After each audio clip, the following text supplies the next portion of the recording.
This is Dr. Troy Fullerton with Bilingual Barrier Busters. You know, there is a saying that says when you learn another language, you gain another soul. Well, I don't know that I'd take it that far, but is there some truth to the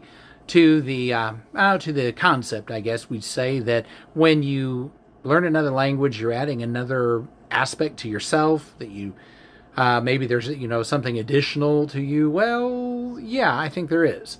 Stop and think about it.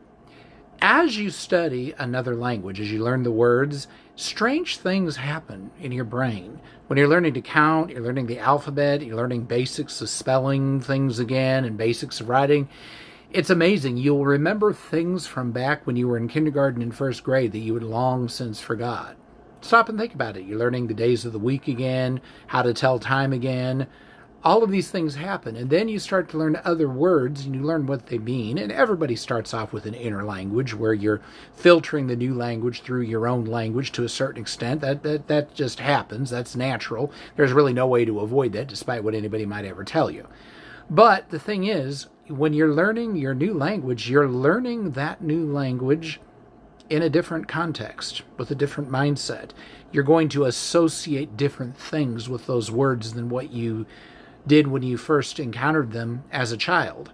And so words won't have the same emotional impact on you in one language as they do in another. And you'll find other differences as you go along, where you'll be saying the same things, but they will affect you differently.